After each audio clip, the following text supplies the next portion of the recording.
ओम शांति। आज हम 6 अगस्त 72 की अव्यक्तवाणी सुनते हैं। आज की वाणी का सार है, वृत्ति चंचल होने का कारण व्रत में हल्कापन। परिवर्तन भूमि में आकर अपने परिवर्तन का अनुभव करते हो। भट्ठी में आना अर्थात कमजोरियों व कमियों को भस्म करना। तो ऐसे अनुभव करते हो कि कमजोरियों का सदा के लिए किनारा होता जा रहा है। अपने में इतनी विल पावर भरते जा रहे हो, क्योंकि इस समय का परिवर्तन सदा काल का परिवर्तन हो जाएगा। जैसे अग्नि में कोई भी चीज डाली जाती है तो अग्नि में डाली हुई वस्तु का रूप, रंग और कर्तव्य बदल जाता है। वह फिर से पहले वाला हो ही नहीं सकता। सदा काल के लिए रूप, रंग, कर्तव्य बदल जाएगा। तो ऐसे ही अपने में अनुभव करते हो, कमजोरियों का रूप रंग बदल रहा है, ऐसा परिवर्तन कर रहे हो। अपने अंदर दृढ़ संकल्प हो कि मुझे परिवर्तित होकर ही जाना है। इस दृढ़ संकल्प की लगन की अग्नि ऐसी तेज प्रज्वलित की है जो इस श्रेष्ठ संकल्प की लगन की अग्नि में पूरी तरह से कमजोरियां भस्म हो जाए। अगर आग तेज नहीं होती है तो ना पहला रूप रहता, ना परिवर्तन वाला रूप रहता है, बीच में ही अधूरा रह जाता है। तो अपने आप को देखो, इस श्रेष्ठ संकल्प की अग्नि इतनी तेज प्रज्वलित हुई व साधारण संकल्प किया है कि हाँ, प्रयत्न कर रहे हैं, हो ही जाएगा। इनको तीव्र पुरुषार्थ नहीं कहा जाता। तो देखो बाबा क्या कहते हैं कि करके ही दिखाएंगे, इसको कहा जाता है तीव्र पुरुषार्थी। इस समय इस भट्ठी में आए हुए अपनी स्टेज तीव्र पुरुषार्थी का अनुभव कर रहे हो। जो समझते हैं कि परिवर्तन भूमि में आते ही तीव्र पुरुषार्थी की लिस्ट में आ गए हैं, वह हाथ उठाओ। तीव्र पुरुषार्थी की अविनाशी छाप लगा ली है। अविनाशी बाप द्वारा अविनाशी प्राप्ति कर रहे हो ना। जब बाप अविनाशी है और प्राप्तियां भी अविनाशी है, तो अविनाशी प्राप्ति द्वारा जो अपनी स्टेज बना रहे हो वह भी अविनाशी हो। इतनी हिम्मत अपने में समझते हो कि अपनी शुभ वृत्ति द्वारा प्रवृत्ति को, परिस्थिति को, प्रकृति को बदल सकते हो। अगर अपनी वृत्ति श्रेष्ठ है तो इनके आगे प्रवृत्ति व परिस्थिति कोई भी प्रकार का वार नहीं कर सकती, क्योंकि शुभ वृत्ति है ही यह कि मैं मास्टर सर्वशक्तिवान, नॉलेजफुल हूँ, पावरफुल हूँ। तो क्या अपनी वृत्ति को इतना श्रेष्ठ बनाया है? सदैव वृत्ति को चेक करो कि हर समय अपनी वृत्ति श्रेष्ठ है, साधारण वृत्ति तो नहीं रहती है। वृत्ति को श्रेष्ठ बनाने के लिए व प्रवृत्ति में रहते हुए प्रवृत्ति की परिस्थितियों से निवृत्त रहने का क्या साधन अपनाना पड़े? सुनाया था ना कि भक्ति में करते हैं साधना, यहाँ ज्ञान मार्ग में है साधन। वह कौन सा साधन है? वृत्ति चंचल हो तो क्या करेंगे? पहले तो वृत्ति चंचल होने का कारण क्या है?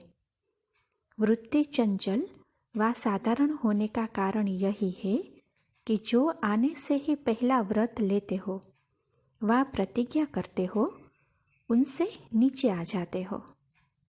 व्रत को भंग कर लेते हो व प्रतिज्ञा को भूल जाते हो। तो देखो बाबा क्या कहते हैं कि पहला पहला व्रत है मन, वाणी, कर्म में पवित्र रहेंगे। यह पहला पहला व्रत लिया। और दूसरा व्रत, एक बाप दूसरा ना कोई, यह व्रत सभी ने लिया हुआ है।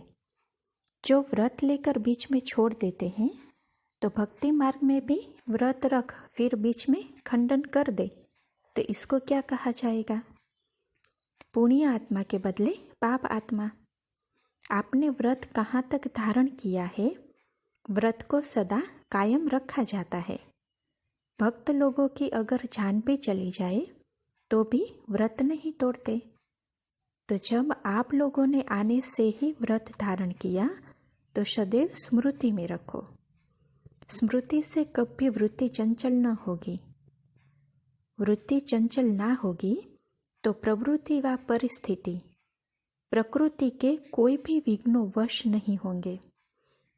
प्रकृति को दासी, परिस्थिति को स्वस्थिति, प्रवृत्ति को शुद्ध प्रवृत्ति का सैंपल बनाकर दिखाएंगे।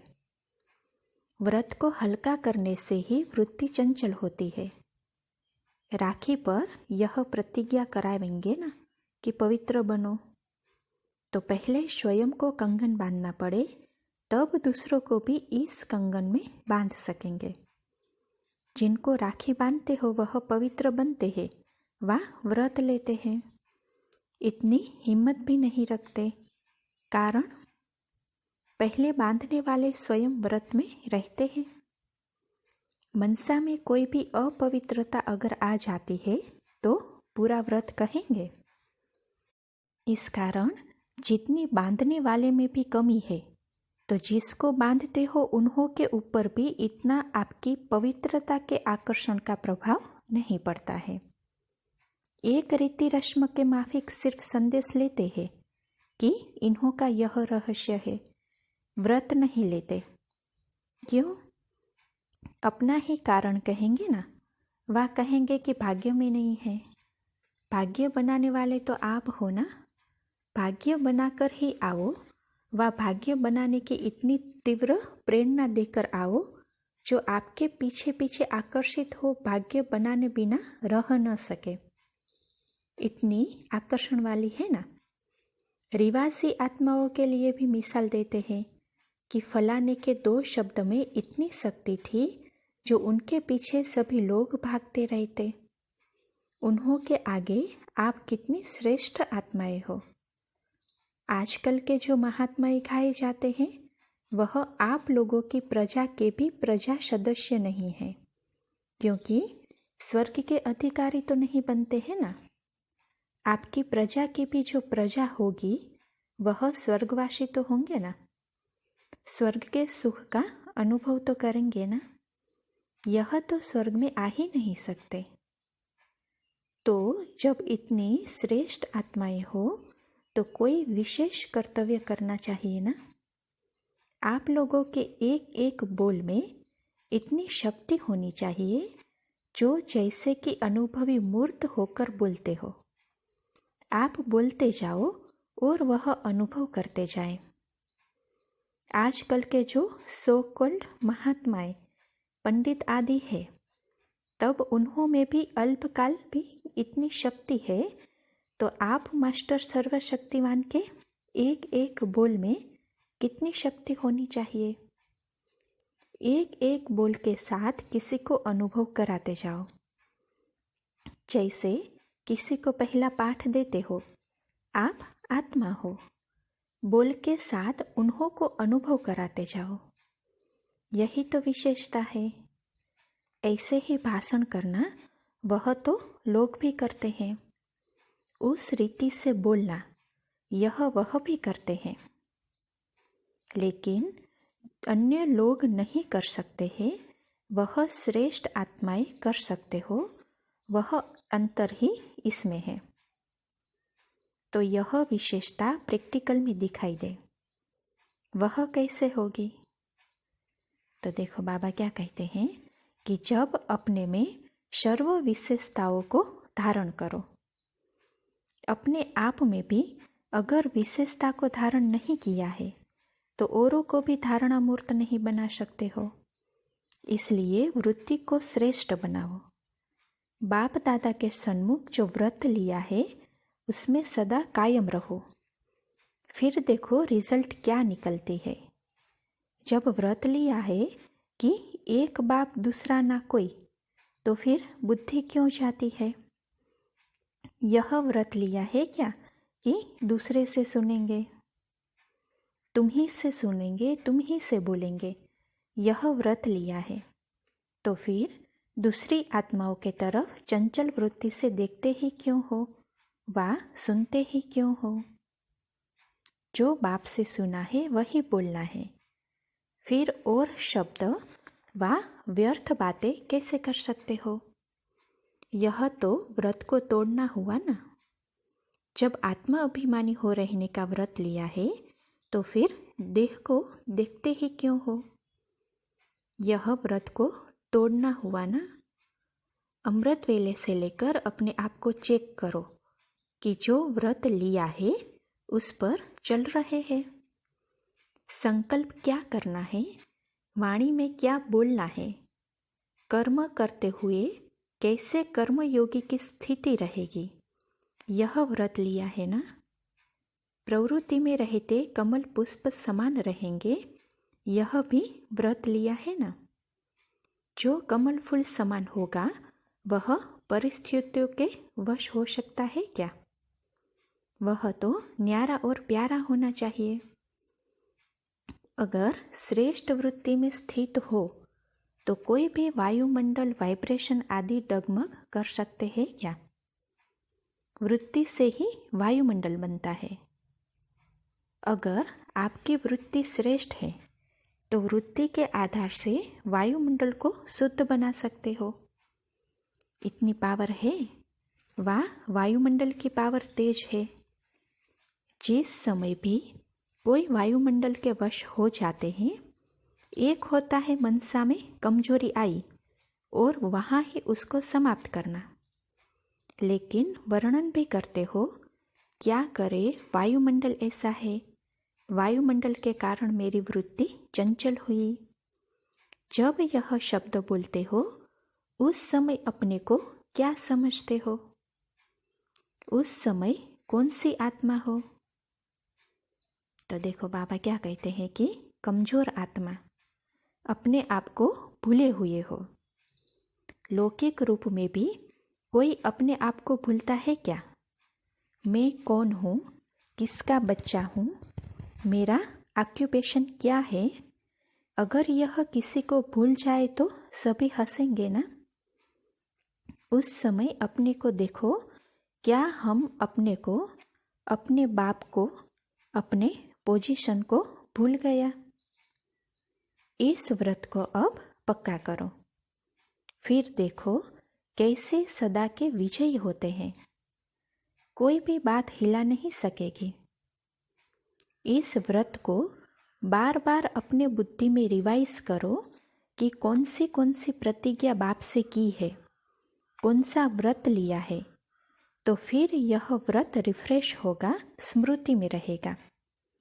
और जितना स्मृति में रहेगा उतनी समर्थी रहेगी। तो ऐसा अपने को समर्थ बनाओ। लक्ष्य यह रखना है कि हमको नंबर 1 आना चाहिए। नंबर 1 ग्रुप की यादगार निशानी वरदान भूमि में क्या देकर जाते हो, उस निशानी से नंबर आपे ही सिद्ध हो जाएगा। ऐसी यादगार निशानी देकर जाना। यादगार से उनकी स्मृति आती है ना। ऐसा एग्जाम्पल बनने के लिए फिर विशेष कमाल करनी पड़ेगी। कोई कमाल की बात करके दिखाएंगे तब तो यादगार रहेगा। अब देखेंगे यह ग्रुप कौन सी यादगार निशानी कायम कर जाता है। निशानी भी अविनाशी हो। अब तो अपने में सर्व शक्तियों की प्राप्ति का अनुभव करते हो ना।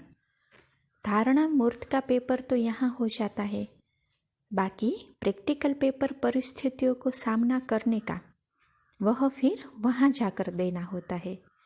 उसकी रिजल्ट भी यहाँ आएगी।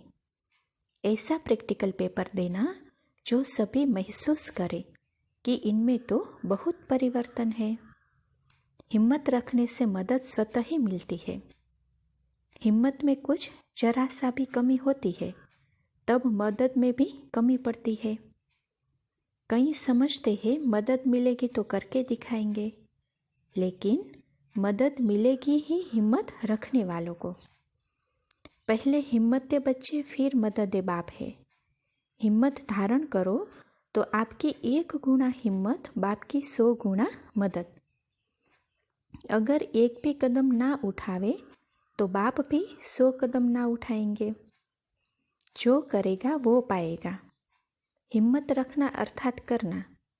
सिर्फ बाप के ऊपर रखना कि बाबा मदद करेगा तो होगा, यह भी पुरुषार्थहीन के लक्षण है।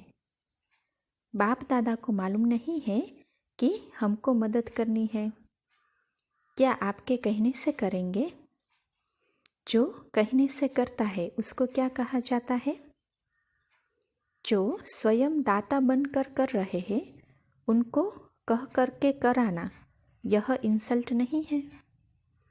देने वाला दाता के आगे 5 पैसे क्या देते हो? तो बाप दादा को भी शिक्षा स्मृति में दिलाते हो कि आपको मदद करनी चाहिए।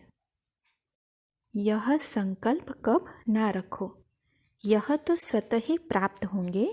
जब अपने को वारिस समझते हो तो वारिस वर्षे के अधिकारी स्वतः ही होते हैं, मांगना नहीं पड़ता है। लौकिक में तो उन्हों को स्वार्थ रहता है तब मांगते हैं। यहाँ अपना स्वार्थ ही नहीं तो बाकी रख कर क्या करेंगे? इसलिए यह संकल्प रखना भी कमजोरी है। पूरा निश्चय बुद्धि बनना है। बाप हमारा साथी है, बाबा सदा मददगार है। निश्चय बुद्धि विजयंती, ऐसा सदा स्मृति में रखते हुए हर कदम उठाओ तो देखो विजय आपके गले का हार बन जाएगी। जिन्हों के गले में विजय की माला पड़ती वही विजय माला के मणके बनते हैं। अगर अभी विजय नहीं बनते हैं तो विजय माला में नहीं आते। तो यह सदा स्मृति में रख कदम उठाओ तो फिर सदा सिद्धि स्वरूप हो जाएंगे। कोई संकल्प व बोल व कर्म सिद्ध ना हो, यह हो ही नहीं सकता। अगर पुरुषार्थ की विधि यथार्थ है तो कोई भी कर्म विधि पूर्वक करने से ही सिद्धि होती है। विधि पूर्वक नहीं करते हो तो सिद्धि भी नहीं होती। विधि पूर्वक का प्रत्यक्ष फल सिद्धि मिलेगी ही। अच्छा, ओम शांति।